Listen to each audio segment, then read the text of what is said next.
All right. Hi, everybody. One more time. Hi, everybody. There you are. Excellent. Welcome to King School. If I haven't met you yet, I'm Eshoo. I'm the head of school here. And I'm happy to introduce you to Newman, Director of Admission and Financial Access. We're so thrilled that you could make it today. This is our second session. We did a similar program about an hour ago, so hopefully we'll really nail it for you this time. We've had a little bit of practice. What we're going to do today is share with you 5 essential questions that I feel you should be asking independent schools as you consider them. I have been doing admission work for over 20 years, so I've been asked a lot of questions. And a lot of the questions are similar to the questions I'm going to share with you today, but I feel like the way these questions are phrased give a little bit more insight into the actual experience the students in the room will have when they join the school community. So I will share with you the question and why I think it's important, and then Karen? And then I will share with you a little bit of my perspective on that question, both just as an educator for many, many years now, and also, of course, as the head of school here at King. Great, so let's get started with question number 1. How are curricular decisions made? Now, a lot of you would be questioning what courses are offered, and you'll see in our packet we actually provide you with a list of courses because it is really important for you to know what courses we offer. But how those curricular decisions are made is equally or more important because it really ties to the mission of the school and our educational philosophy. Most independent schools are rooted in a long tradition. At King School, it's a 150-year tradition of liberal arts education. We're very proud of that history, and yet we really have to have an eye on the horizon. Technology is changing, the workforce is changing, we have new information on how brains develop, and it's really important that as a school, we are always adapting our curriculum to fit the needs of the students. Definitely. And I think for King in particular, I think we're a very interesting school in that we actually are the result of a merger of 3 different schools that happened over a pretty long period of time. And so when I think about the ways in which we here are both informed by and inspired by that history, if I think about our founding schools in particular, one of the founding schools was the Low Haywood School for Girls. That actually existed right here in Stamford. And that was a school that was committed from its beginning to providing the absolute best academic experience for young women. And that was actually a legacy that continued and persists here at King today. Definitely a part of what we do here is make sure that academically we are challenging our students in the best ways possible. Now, the King School was another founding school that was founded actually as a school for boys here in Stamford. And they also had a commitment to excellent academics, but it actually was balanced very explicitly with a commitment also to athletics. Because the founder of that school, Hiram King, was somebody who believed that a well-educated young man was only well-educated if he was paying just as much attention to his physical body as he was to his intellect. And so that was definitely kind of in their ethos. That remains with us today. We're a school that has lots of co-curricular programming, that it certainly includes athletics, but also has a real commitment to wellness for our students. And that actually informs some of the decisions that we make as well. And then finally, when I look at the 3rd founding school, that was the Thomas School, and that was founded by a woman named Mabel Thomas just over in Rowayton. That was a school for girls as well. And that was a school that was a progressive school. And when we talk about progressive education, the best way to sum it up is that she really believed strongly that students learn best by doing. So it's one thing to have a hardcore academic experience at school, but for her, she believed that her girls were going to learn more and more deeply if they actually got out and practiced what they were learning in the world. And that definitely informs who we are today. Now, one of the reasons why that in particular I think is important as I segue into our mission and what we actually say that we do for students here is that we are committed at King School to providing students an education that will prepare them to thrive in a rapidly changing world. It's right there in our mission statement. And so what that means is that we have to take a look at our curriculum all the time, literally not just month by month, but year by year to make sure that we are actually achieving that goal. It's not enough just to teach students a lot of stuff to memorize. You can ask the Google for a lot of information, it'll just spit it right back at you. What we're really interested in here is putting students in a position to learn deeply and to really develop true understanding and even mastery of what they're studying, not just memorization of facts that are probably just going to flit off at some point anyway because they're not as meaningful. So when I think about some of the examples about, of ways that we've actually done this, I would think first of all about a middle school program that we have here. It's called, the acronym is ANTAP. And I'm going to actually read this to make sure I always can get this correct. So ANTAP stands for the Advanced Number Theory, Algebra, and Probability course. And this was a course that was actually developed by our math department chair, Dr. Victoria Kishnashenko, who's here today and who you can meet and speak with. And what she was interested in doing was for a group of students who were showing themselves not just to be good at math, not just good at, like, for example, getting their homework done and getting the answers correct, but students who also had a real passion for it. They were interested in learning not just what math was, but why math is. Like, why do certain answers actually work? What are the different ways you might be able to solve a problem besides the one that the teacher gives you in class? And so for these students, what Vicki was really interested in doing was, as she herself has said, she didn't want those kinds of math students who were being identified in the middle school to have to wait until they were in college to experience what she calls beautiful math. And what I love this term about beautiful math, because that is something that a student can experience when she's being taught how to, not just how to do math, but how to think about math and speak it as a language, because mathematics actually is a language. And this is a student who therefore is probably already prepared to start to think and work and act like a real mathematician. And so that's what we do for some of the middle school students who have shown that that's where their passions and their skills lie. Now, another way that we have done this is by creating a class this year actually in the upper school, and it's called The Role of Media in American Politics. Now, this is a course that has just kicked off this year, and it might be around, longer than this. I'm really not sure. It might even just come in a different iteration. But as you can imagine, that when a history teacher in the history department was thinking about a relevant course to teach to students, to teach them how not just to learn a bunch of facts about history, but actually get them in a position to make meaning of history, and especially as it applies to current events, this is the course that she came up with. Now, what I love about this idea is that, again, this is going to be a course for students who are deeply, deeply interested in making meaning. And that is much more challenging, and I certainly think, especially as a history teacher myself, much more valuable for students to begin thinking in ways that force them into a position of having to, first of all, research. I think research is probably some of the most essential sets of skills that students can learn while they're with us. At our school, they actually start researching when they're in the early childhood program, and it goes all the way through our curriculum. But not just researching so that you can spit back facts at somebody. Researching so that you can start to make connections between things that seem to be disconnected, but doing it in a way that absolutely matters for our world right now. That actually prepares our students to go out into the world savvy and also highly skilled in ways that you don't usually see at the high school level. Again, our students don't want our teachers don't want our students to have to wait for that until they're in college. They get these experiences right now. And that's why we're constantly taking a look at the curriculum to make sure that we are meeting our own benchmark for preparing students for the world that they're actually going to be in. Absolutely. And the reason both of these classes were created is because we have a curriculum committee made up of teachers and department chairs, division heads, our directors of teaching and learning, and they meet just about every 3 weeks throughout the entire school year. So they're always constantly evaluating our curriculum and having an eye on what are the things we'd like to do both this year, but also what do we want to do in the next few years to advance our curricular offerings. My second question is, what does it mean to be in a student-centered school, to be a student-centered school? And student-centered is an expression that sort of seems like a hot topic. You'll hear it at a lot of different schools. Over the years that I've done admission, I think I've heard it at every school because the students in this room, right? You don't want to go to a school that's a parent-centered school or a teacher-centered school or an auditorium-centered school. You want to go to one where you're the most important part of the school.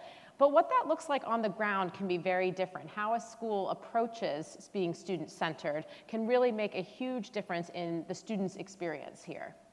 Yeah, and I think that what is different about King, because again, my experience is similar to Nina's, everybody seems to talk about this, but what's different about the way that King does it is that, first of all, we place a value on the teacher-student relationship that gets beyond what people usually think of as a nice-to-have in schools, right? I think that people probably associate a good and strong student-teacher relationship, certainly with good social and emotional components of an education. But I think what a lot of times people don't realize is that and this is not just anecdotal and based on my own empirical experience over the years, it's actually based on really good research that demonstrates that when students have a strong relationship with a trusted teacher, those students actually go further academically. Their achievement goes further and it goes more deeply as well, as does their understanding of whatever it is that they're studying. And the reason why this is the case is because when students feel known and they feel understood by the most important adults, at least in their academic life, they're much more likely to actually take good risks in the classroom, actually push themselves to go further, and therefore do more than they would otherwise. And that's one of the reasons why we prioritize that relationship here at King, because we know that this is not a nice to have, this is a need to have. Now, how do we know them? Well, part of this is the time certainly that we spend with them. But one of the things that this school does differently than I think actually any of the schools I've ever met before, I met King School, is something we call our student profiles. Now, a student profile is actually a living document. It gets added to all the time. And it's basically a place where teachers and other folks who work with students here can actually add information all the time about how the student learns. Now, when I say something like that, what I've just described to you probably sounds like, at least in most schools, what a school might keep for a student who has learning differences, because those are the students who a lot of times we track more just to keep track of how they're learning. Well, at King, what we know is that every child is an individual, and every child learns a little bit differently. And so in making sure that we're keeping track of that, and also keeping track of growth over time, those strategies that seem to work are ones therefore that get passed on to new teachers every year. So first of all, it gives teachers a little bit of a head start into trying to figure out how to establish the relationship, but it also influences the way they think about using their classroom time and about the kinds of pedagogy that they can actually implement in the classroom to make sure they're getting to all of the students as well as possible. Now, at the same time, what this does not mean is that every child comes in here and has like their own personal curriculum. That's not the case here. And in fact, this is a learning community. There's no question about that.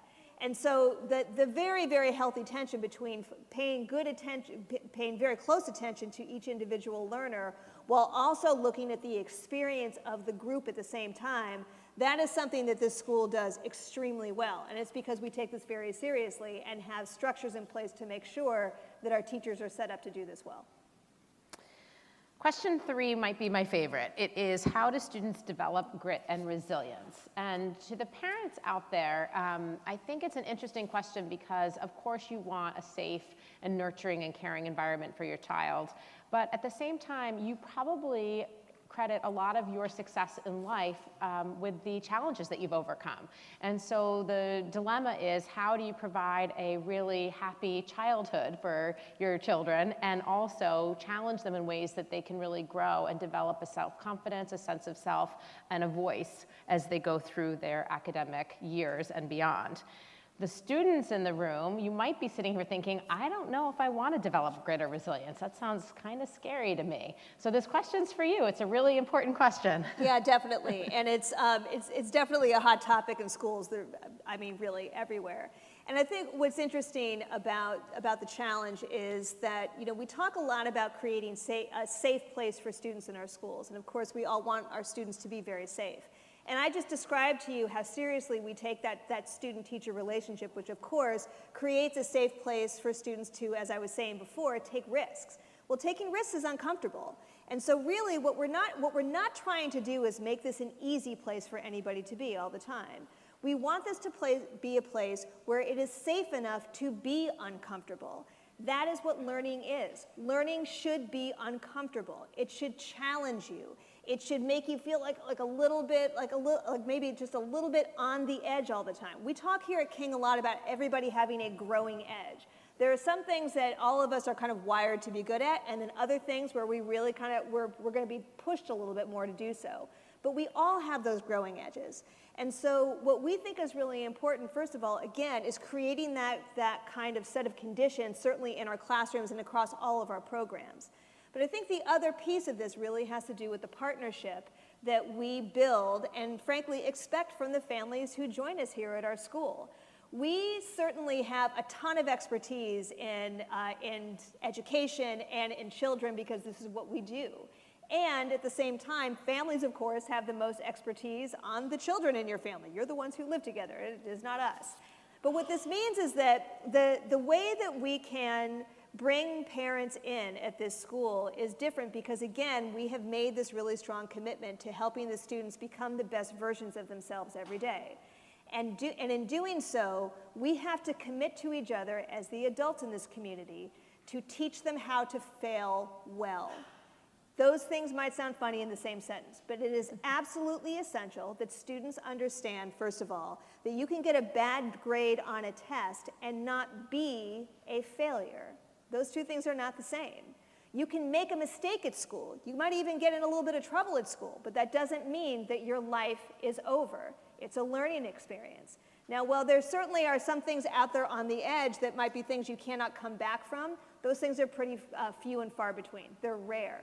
Rather, what we want to make sure that we're doing as the adult community here is modeling for the students that life itself is a learning process. And sometimes the biggest and most important lessons that you learn are the ones where you really had to hit a wall first. That's extremely important. Again, as Nina was saying, we all know that as adults. But the courage that it takes for an adult community to come together and foster those conditions for students, knowing that none of them will ever be pushed over that growing edge because there's a team of people around, families, everybody at school to make sure that that never happens. That's really where learning becomes dynamic. That's where students will graduate from here and actually be able to take really good care of themselves and take care of others because they've learned in this way. But this takes a team, and that's what we build here. We build a really good team that includes the student and that makes sure that we keep it safe enough to be uncomfortable. Great. Question 4, what is the school's philosophy on diversity and inclusion? This is an interesting question because as you're looking at a school, you're thinking about your experience at that school. And your experience at King or at any school you're thinking about is really important. But how we shape you so that you are ready for college and the world beyond is even more important. And we want our students to feel that differences are important, significant, meaningful, and not scary. Yeah, definitely. And this is a great school for this to happen because we actually, I think unlike many schools in the region, we actually do have a history of being a very representative place. This is a school that, for example, and I realize that when we talk about diversity, a lot of times the first place where people's brains go is race and ethnicity. And definitely when you look around our school, a lot of our diversity is quite visible. That is important to us. And yet we also have a lot of diversity here at our school that is not visible. Socioeconomic diversity is not always visible. Sometimes it is, maybe even more than we like to admit, but still, a lot of times it's not. But we are definitely a socioeconomically diverse school. We do that because we have a robust program for financial access. We are politically diverse. This is actually kind of a big tossed salad of political perspective here. It's just how I like it. We are religiously diverse. We are diverse in terms of gender. You name it, we've got it. Now, the reason why that happens is because we actually think that it's really important to create that as a normal for our students. Now, in addition to, I think a lot of times like the ethical conversations that people have about the value of diversity, there are actually very practical reasons why we know that this is really important for our students as they get ready to go out into the world. Now, first of all, there's an academic piece to this, and once again, I'm going to point to the research. Research has demonstrated pretty conclusively, time and again actually, that students who are learning in an environment that is diverse, where they are sitting next to people who don't look like them and don't sound like them and don't think like them or have the same life experiences, those students actually learn more than students who are in environments that are more, let's just say, monocultural. And the reason why that means that students learn more and they understand more deeply is because they get their assumptions challenged all the time. And they're forced to think more broadly. So rather than just taking as truth something that your teacher hands you, when you're learning with people who don't think like you, you are challenged all the time to go more deeply and to go further. And that's one of the reasons why this is so important. Now, the other thing to keep in mind too, and this is something that is probably much more familiar to people, is the fact that this same kind of thing has actually been demonstrated in the business world, and there's tons of research to back this up too. Companies that have more diverse workforces and diverse boards are actually more profitable. Shouldn't be a surprise, because again, those are companies where people make better decisions because they are challenged by the perspectives around them. That's what makes what makes it possible for a lot of companies to be innovative. And that's what we want to set up as the normal for our students here. Now, these are skills then that students learn how to leverage while they're here with us, again, where it's safe enough to be uncomfortable, that are absolutely transferable to experiences they're going to have when they leave us, right? So for example, a student who's been in a school like King is going to have a much easier time navigating their college freshman dorm that is full of people who don't look or sound or act like they do, because that's just what you do at school. And so for students who are going to be really successful, they're also going to need to be able to call upon those skills when they're out applying for jobs, because the world is increasingly complex. And if they're going to thrive there, then we want them to make sure that they actually feel at home in the world and that they can make a place for themselves and feel empowered to leverage all the differences around them for innovation and for meaning and for purpose. Great. Final question. What is the school's approach to extracurricular activities? And at first blush, this may seem obvious. It may be on your list of questions to ask while you're here. But I urge you to ask schools to dig a little bit deeper than just giving you a list of their offerings, because we all offer a lot of wonderful programs. The question is, for the students in the room, what will you actually be able to do? Will you make the team? Will there be a role for you in the play? Can you do math team and play on the lacrosse team, or do they conflict with each other? It's all good and great for us to just have a list of wonderful things that someone could do if they were to come to King. But what can you actually do while you're here, and how do we view that? That makes a big difference in your experience every single day in school. And I think I'll start with this. I really prefer to use the term co-curricular rather than extracurricular when we talk about these kinds of experiences. And the reason why is because when you talk about them as extracurricular, it indicates that they're this kind of nice to have, like, oh, it's all this stuff that you get to do, that's so nice. Well, actually, we really believe strongly that exposing students when they're younger, especially, to lots of different kinds of learning opportunities, some in the classroom, maybe even the majority in the classroom, but many of them outside of the classroom, as essential to their learning. The students who are on a team, for example, are absolutely learning and developing skills. Physical for sure, but also leadership skills, also communication skills, you name it. That is just as important for their overall learning and what they will take from here when they leave as the learning that they're doing in their classrooms. And so when we think about our entire program and all of the offerings, what we really think is important is for students to be in a position to try lots of things when they're younger.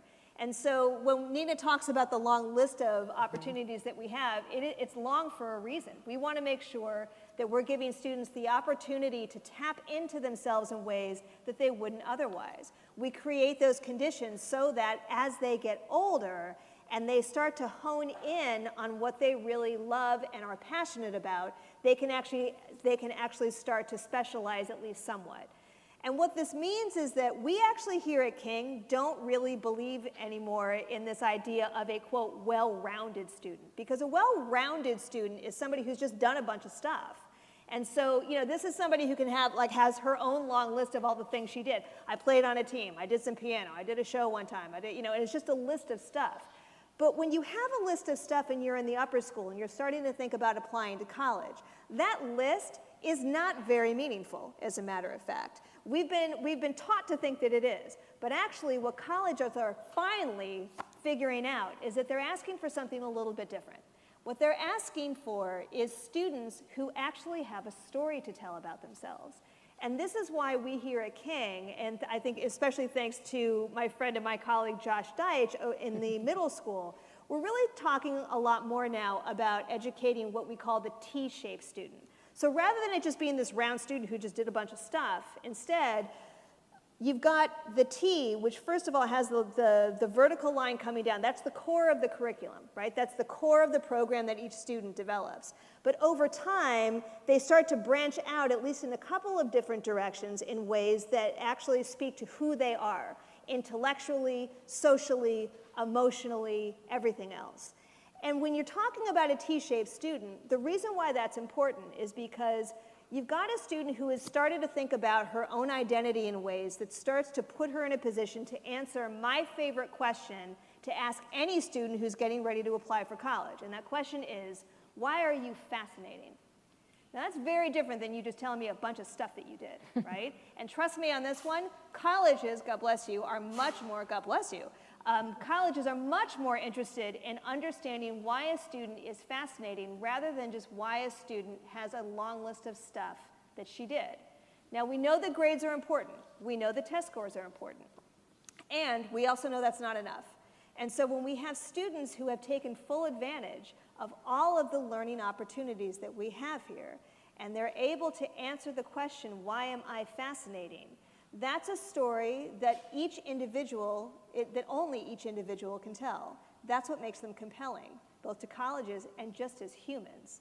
And that's why the entire learning experience is so important. That's why we place so much value on both the curricular and the co-curricular programs here at King. So those are our 5 essential questions. I hope you found that helpful. We will post them up on our website, so if you didn't jot down notes and you want to think about them later, you are welcome to visit our website and get them again. Before I let you go, I just thought I would spend a few minutes talking about the application process and answer a few frequently asked questions that we get. The first thing you need to do when you're looking at schools is to visit the campus, so well done, you've done that, you're here today. The next up is the parts of the application that are due on December 13th. We use the standard application online, which is a common application hosted by SSAT. It is an application that a number of our peer schools have begun to accept, so we're hoping that you won't have as much work to do, which is good for you, good for students. And if you have questions about the technology piece of that application, I do encourage you to call SSAT's customer service line because they can see the back end of the application that we can't see until you submit it. You're always welcome to call our office, but if you think it's more of a tech question about their platform, I would recommend that you call them first. Also due on December 13th are our applications for financial access. We have instructions on the website for that, and you're welcome to give me a call at any time if something's unclear. Once we get the student biographical information, we'll go ahead and schedule the student's visit day and the interviews. And we try to do that all on the same day. If that works for your schedule, the earlier you call us and earlier you plan ahead, then the sooner we can do that and the more flexible we can be in the scheduling. Due on January 13th are the teacher recommendations. We ask for a math teacher, English teacher, and a personal recommendation. Some of you are at schools that do not offer to write recommendations for you. We know that that is a common occurrence. SSAT did rewrite the recommendation form this summer in hopes that more schools would be willing to at least fill out part of it. So I would ask you to just try and see if your teachers would be willing to take a crack at it because some of it is sort of subjective information, what math level you're in, what math level you'd be in next year, and that's really helpful to us. If your school says, no, I'm sorry, we still can't do that, then just give us a call and we'll work with you on which personal recommendations will sort of fill that void. And we do accept both the ISEE test and the SSAT, so just because we use the SSAT for the application doesn't mean you're required to take that test. Look at the 2 websites, look at the calendars, see what works for your family. Also, if you're looking at boarding schools, they might require the SSAT, and it would be great for your child to only have to take 1 test. So just see what other schools are requiring, and hopefully you can do 1 test and be done. And I know I said this before, but I'm just going to say it again. Please don't hesitate to call the admission office. Every time you call, we have an opportunity to get to know you and your family better. So even if you think I covered it today, or it might be on the website, or you should know the answer to this, we really see it as an opportunity to connect. So don't hesitate to give us a call. We have 45 minutes left of the open house. If you've not spent some time over in the classrooms, or if you haven't made it to all of the different stations, I would love for you to go over and spend some time with those fascinating students that Karen was talking about. They are really a treat for us every day, and I hope that you will find them as fascinating as we do. Thank you. Thank you.